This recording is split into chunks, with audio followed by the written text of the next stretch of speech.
Hey guys, before this video starts, I just want to say that this is 100% a joke and it's not meant to be taken seriously. So recently I've been watching a lot of YouTube, and along with YouTube comes its ads. Now there has been one ad that I keep seeing, and every time I do, I can't stop thinking about it.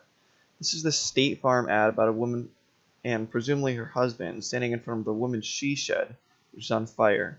The husband claims that it was struck by lightning, but I beg to differ.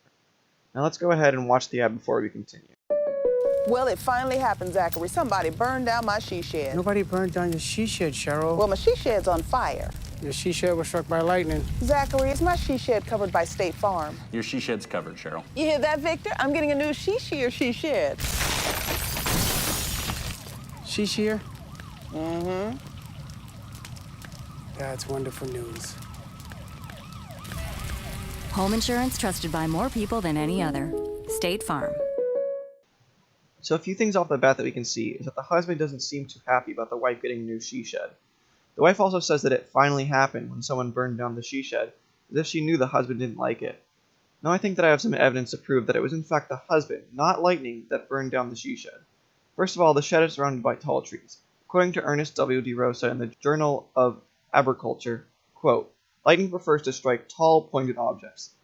Objects that stick out above everything else are more likely to be struck, end quote. And if we look back at the footage, we can see that there are many tall trees around the she shed that would be much more likely to be struck. Finally, we can tell that the shed was not struck by lightning by assessing the damage to the shed.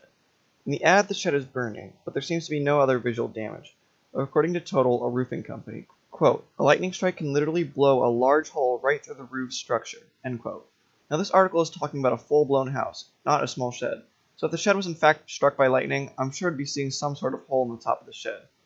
Not only do we have to consider the force of the lightning strike, we also have to consider the shockwave damage. This is damaged by what we hear as thunder, and according to Dan Robinson, a storm chaser, quote, lightning shockwaves can blow out plaster walls, shatter glass, create trenches in soil, and crack foundations, end quote. Now if we consider all the evidence, I'm sure that we can come to the conclusion that the she shed would be in fact decimated, not just on fire, if it was struck by lightning.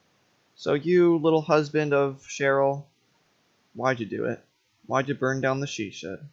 So anyway guys, that was my theory on the burning she shed. Let me know what you guys think. This was just a joke anyway, so I hope you all enjoyed, and I'll see you next time.